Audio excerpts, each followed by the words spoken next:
शाही IAS academy पर आप सभी का स्वागत है। बच्चों, आज का हमारा टॉपिक है अपकेंद्रीय बल।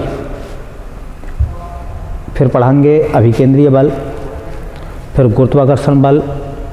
ठीक है, इसी तरह से बल के संबंध में हम आपको जानकारी और भी देंगे। ठीक है, तो आज का टॉपिक है हमारा अपकेंद्रीय बल।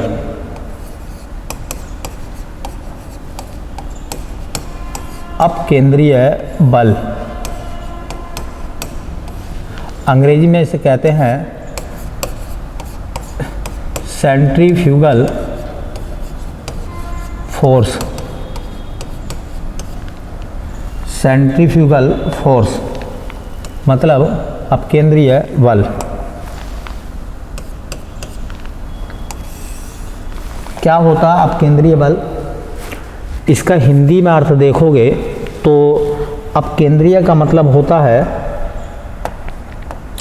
ये जो अपकेंद्रीय शब्द है,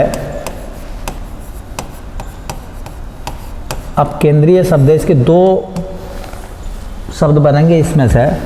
एक बनेगा अप, ठीक है, और प्लस बनेगा केंद्र या केंद्रीय।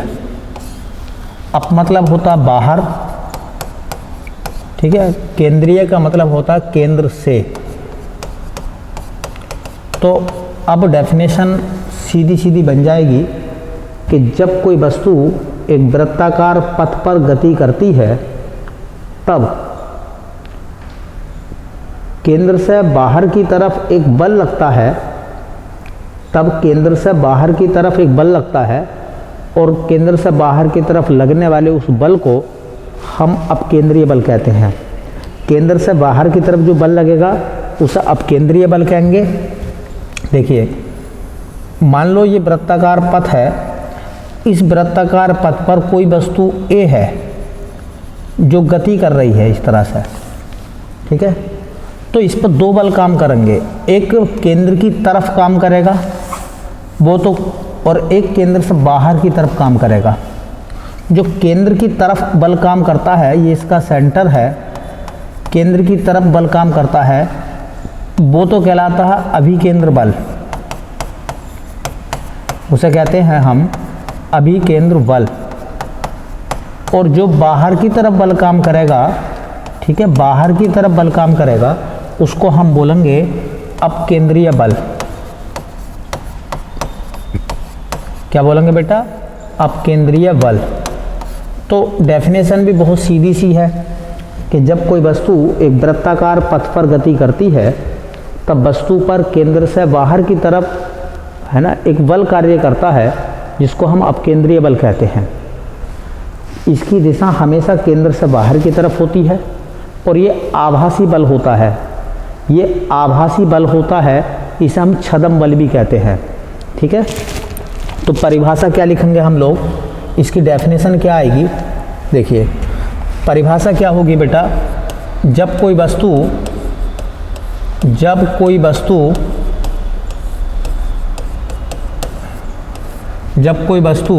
एक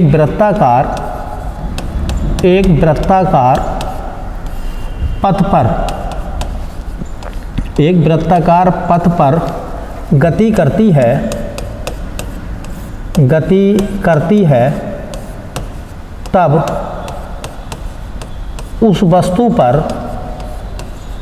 तब उस वस्तु पर केंद्र से बाहर की ओर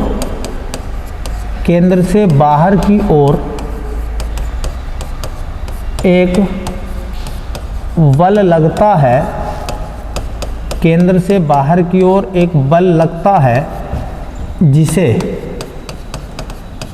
अपकेंद्रीय बल कहते हैं, जिसे अपकेंद्रीय बल कहते हैं। अपकेंद्रीय बल कहते हैं केंद्र से बाहर की तरफ। केंद्र से बाहर की तरफ लगने वाला बल अपकेंद्रीय बल होगा। कब होगा? जब कोई वस्तु एक सर्किल पर, वृत्ताकार पथ पर गमन करती है। कभी आपने देखा होगा कि किसी, है ना, पिन्नी वगैरह में एक पत्थर आप बांध लें पन्नी में और उसको हाथ से ऐसे घुमाएं और जैसे ही आप छोड़ देंगे वो दूर जाता है। क्यों चला गया? क्योंकि उस पर बाहर की तरफ एक बल काम कर रहा था जो उसे बाहर की तरफ खींच के लेके गया है। उसको बोलेंगे हम अपकेंद्रीय बल, और जो उसे केंद्र में गिरा देगा उसे कहेंगे हम अभिकेंद्रीय बल। ठीक है। अगर पूछते हैं कि इसकी दिशा किधर की तरफ होगी, तो इसकी दिशा हमेशा केंद्र से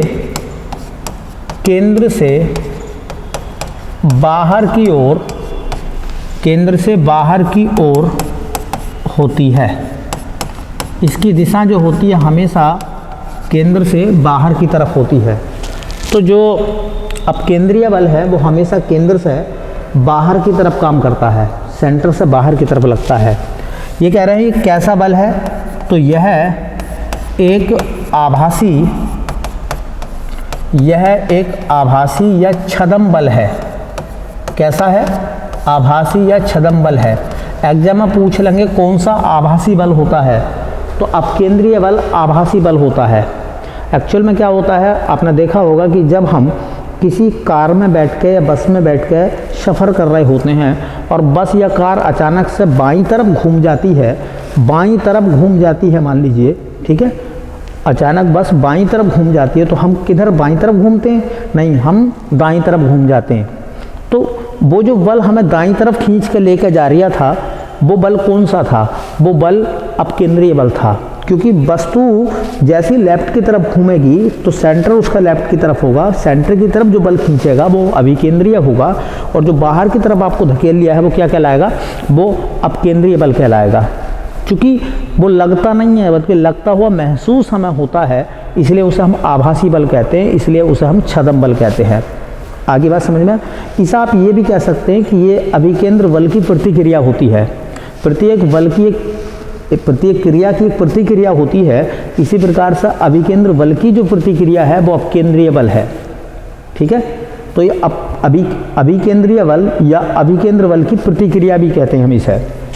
इसके बहुत सारे उदाहरण आते हैं, जैसे कुछ उदाहरण मैं लिखूं तो हमने अभी आपको एक उदाहरण बताया है ना।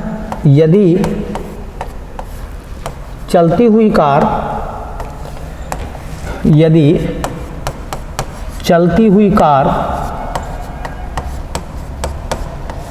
अचानक बाईं ओर मुड़ जाए,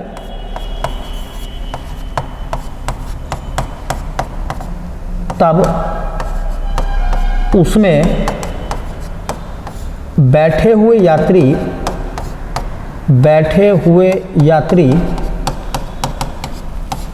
दाईं ओर मुड़ जाते हैं या दाईं ओर झुक जाते हैं। ये ऐसा क्यों हुआ है? वो दाईं ओर क्यों झुक जाते हैं? अपकेंद्र बल के कारण, क्योंकि कार का जो अभिकेंद्र बल था वो बाईं तरफ था और यात्रियों का जो अपकेंद्रीय बल था वो दाईं तरफ हो जाएगा, इसलिए वो दाईं तरफ की तरफ झुक जाते हैं। ठीक है। वो किधर हो जाते हैं? दाईं तरफ की ओर झुक जाते हैं। ठीक, या मुड़ जाते हैं। इसी तरह से एक उदाहरण है, उसको भी समझिए। देखिए, एक उदाहरण है बहुत अच्छा। आपने कभी कभी देखा होगा कि आपने किसी बाल्टी में पानी भर लिया, बाल्टी ओपन है, खुली हुई बाल्टी है, वो ढकी हुई है, बंद बाल्टी नहीं है, उसमें आपने पानी भर लिया। पानी भरने के बाद अचानक बाल्टी को आप ऐसे कर दीजिए ऊपर की तरफ, तो पानी गिर जाएगा। लेकिन अगर आप तेज़ी से उसको क्या करेंगे, घुमाएंगे बाल्टी को इस तरीके से, तो बाल्टी में भरा हुआ पानी नहीं गिरता है। बाल्टी में भरा हुआ पानी नहीं गिरता है। क्यों नहीं गिरता है? क्योंकि उस पर दो बल काम कर रहे हैं। एक अभिकेंद्र बल, चूँकि हाथ मेरा इस तरीके से घूम रहा, देखिए तो बाल्टी ऐसे घूमेगी। जब बाल्टी इस तरह से घूमेगी, समझिए, इस तरह से बाल्टी घूमेगी, तो पानी पर लगने वाला एक बल नीचे की तरफ काम करेगा और एक बल बाहर की तरफ काम करेगा।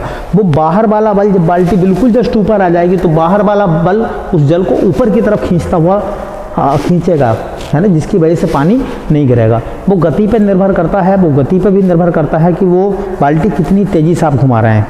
अगर आप ऐसे ले जाकर बाल्टी ऐसा कर लेंगे तो पानी गिर जाएगा, लेकिन अगर आप तेज़ी से घुमाएंगे तो पानी नहीं गिरेगा। और ना गिरने की वजह है अपकेंद्रीय बल। अपकेंद्रीय बल जितनी ज़्यादा तेज़ गति होगी, अपकेंद्रीय बल उतना ही मजबूत होगा। ठीक है। तो दूसरा उदाहरण है, देखिए, यदि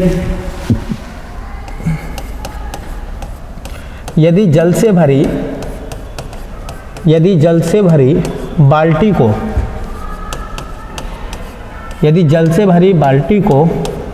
तेजी से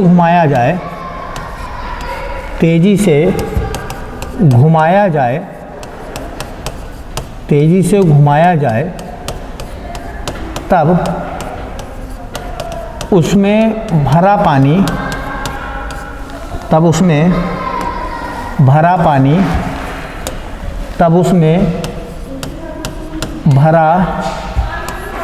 है ना, जल या पानी नहीं गिरता है। और वो कारण क्या बेटा, तो पूछेगा किस वजह से ऐसा होता है, तो अपकेंद्रीय बल के कारण। किस वजह से ऐसा होता है, अपकेंद्रीय बल के कारण।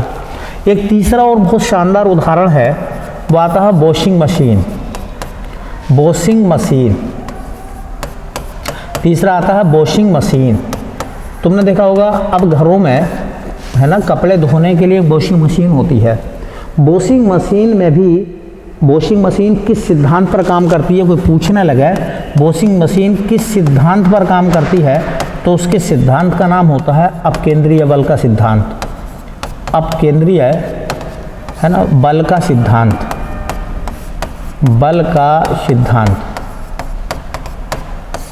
तो उसमें क्या होता है ना, जब कपड़े को धोया जाता है, कपड़ों को साफ किया जाता है, तो वो मशीन घूमती है, वृत्ताकार गति करती है। तो जो मैल के कण होते हैं, जो कपड़े से अलग होते हैं, गंदगी के जो कण होते हैं, जो कपड़ों से अलग होते हैं, वो भारी होते हैं, परिधि की तरफ चले जाते हैं। भारी कण परिधि की तरफ चले जाते हैं। ठीक है। और किस वजह से वो चले जाते हैं बाहर की तरफ, किस वजह से चले जाते हैं बाहर की तरफ, अपकेंद्र बल की वजह से है। इसलिए सवाल कई बार एग्जाम में आता है कि वॉशिंग मशीन किस सिद्धांत पर काम करती है, तो वॉशिंग मशीन किस सिद्धांत पर काम करती है, तो अपकेंद्रीय बल का सिद्धांत। ठीक है बेटा।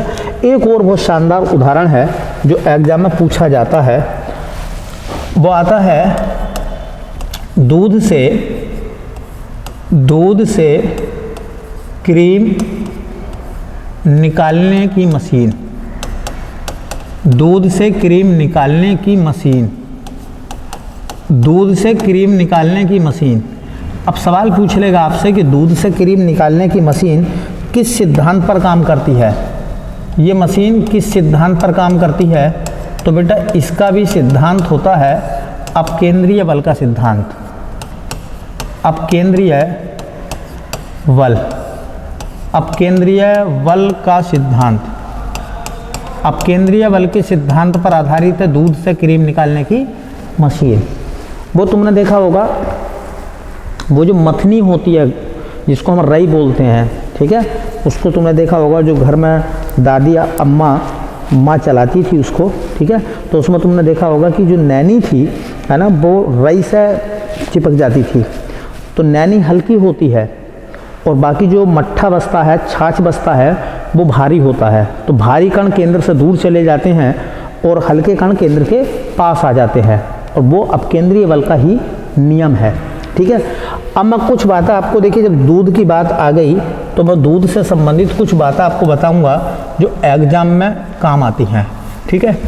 पहला सवाल क्या है कि दूध क्या है, कोई पूछेगा दूध क्या है, तो दूध क्या है, तुमने सुना होगा दूध पायस है। पायस को अंग्रेजी में कहते हैं इमल्सन। दूध क्या है, तो दूध एक पायस है, दूध को इमल्सन कहते हैं। ठीक है। पायस को इमल्सन कहते हैं। बसा और पानी के कणों से मिलकर दूध का निर्माण होता है। अब सवाल पूछा जाता है कि दूध, देखिए दूध सफ़ेद होता है। दूध का जो रंग है वो दो तरीके का होता है, दूध सफ़ेद होता है अगर ये पूछेगा, और दूध पीला होता है ये पूछेगा। तो भैंस का दूध जो होता है वो सामान्यतः वाइट होता है, श्वेत होता है, धवल होता है, जबकि गाय का जो दूध है वो उसमें हल्का पीलापन होता है। तो तो दूध सफ़ेद होता है ना, वो होता है कैसीन के कारण। कैसीन के कारण। दूध पीला होता है वो होता है कैरोटीन के कारण। किसके कारण?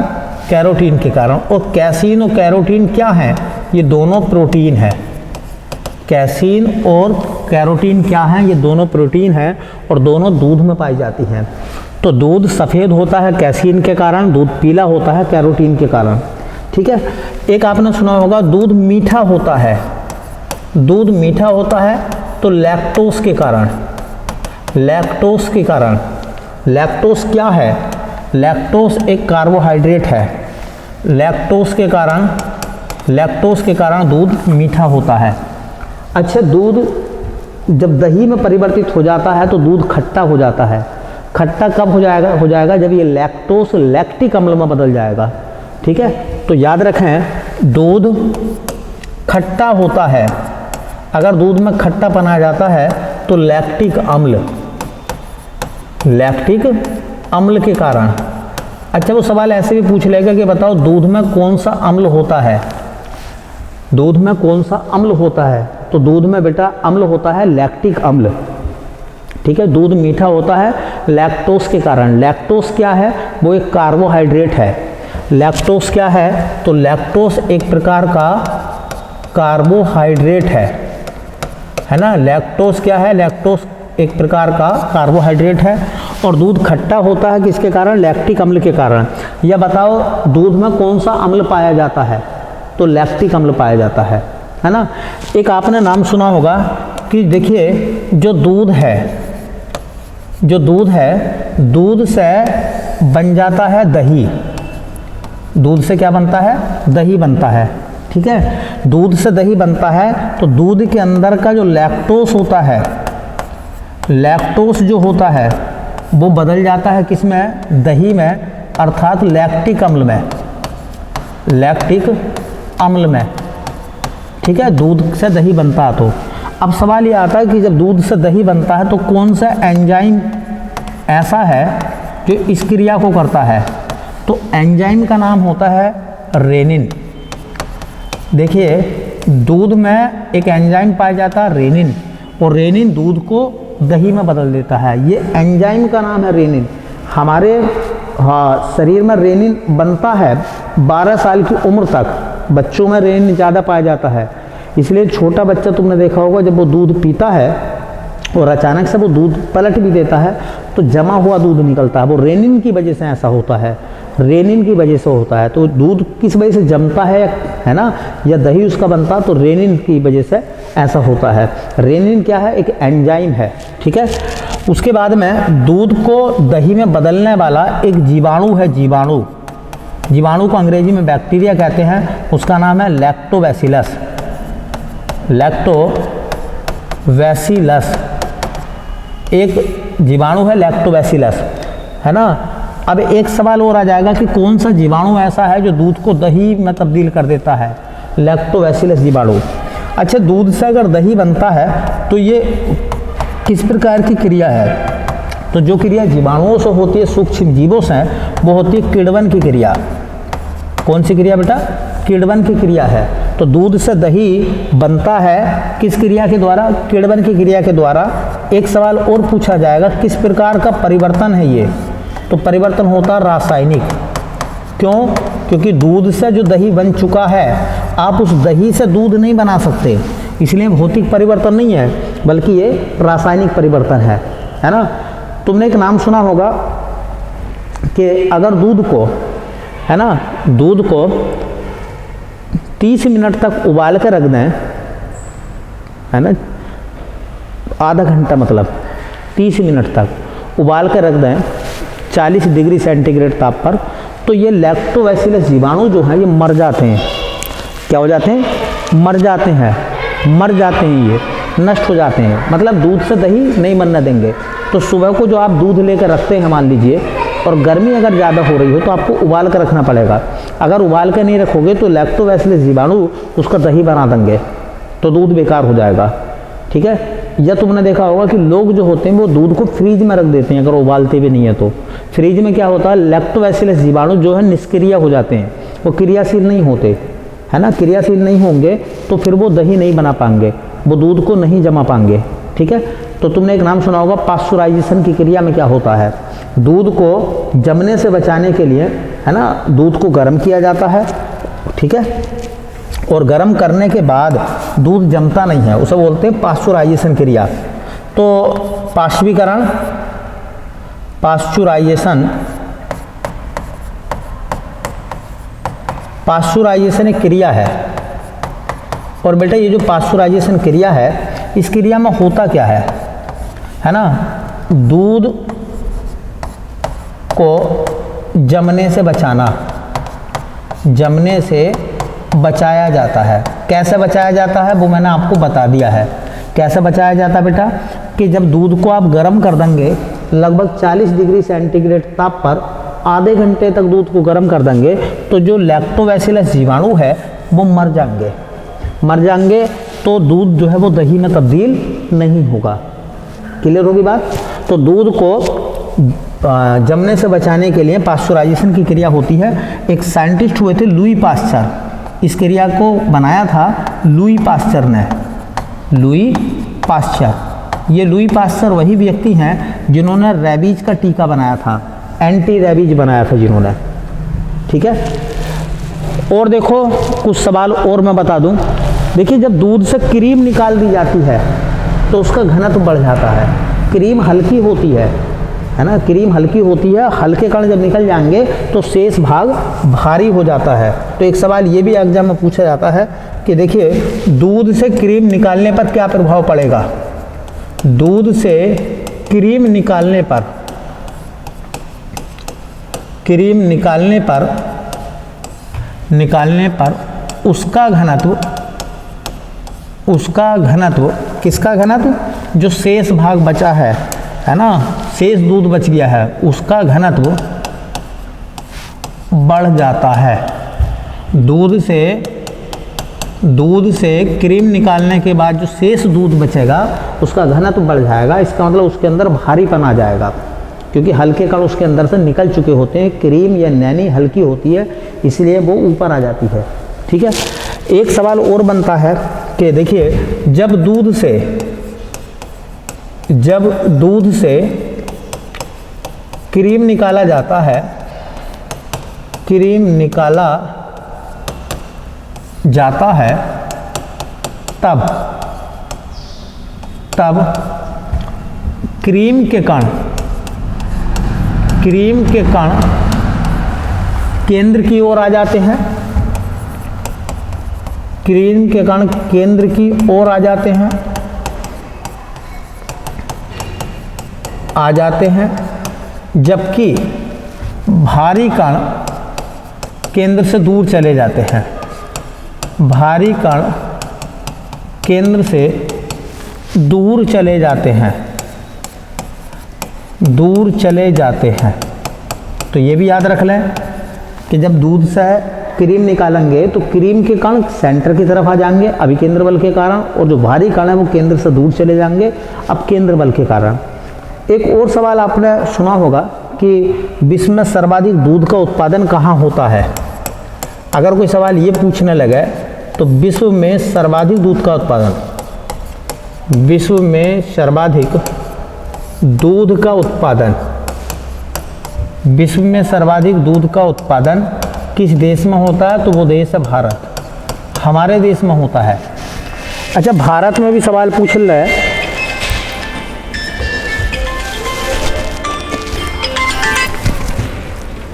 अच्छा, भारत में बेटा वो सवाल पूछने लगे कि भारत में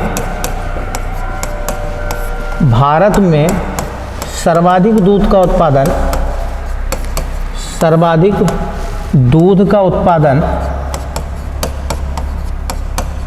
कहाँ होता है, तो हमारे उत्तर प्रदेश में।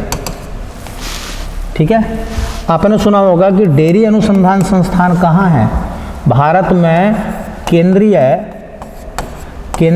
डेयरी अनुसंधान संस्थान, केंद्रीय डेयरी अनुसंधान संस्थान कहाँ है, तो वो है करनाल में। और करनाल कहाँ है, हरियाणा में। हरियाणा के करनाल में है। भारत की दुग्ध राजधानी, भारत की, ये बहुत अच्छा सवाल है, भारत की दुग्ध राजधानी अंग्रेजी में क्या कहोगे? Milk capital. भारत की दुग्ध राजधानी मतलब मिल्क कैपिटल कहाँ है? तो वो है आणंद। और ये आणंद कहाँ पड़ता है? गुजरात में। और इसी आणंद में है अमूल डेयरी। क्या है? अमूल डेयरी। और इसको बनाने में वर्गीज कुरियन ने अपना बहुत बड़ा रोल अदा किया था। इसलिए व्हाइट रेवोल्यूशन, श्वेत क्रांति का जनक, देखिए सवाल पूछ सकते हैं आपसे कि श्वेत क्रांति का जनक, श्वेत क्रांति का जनक किसे माना जाता है बेटा? श्वेत क्रांति का जनक, तो श्वेत क्रांति का जनक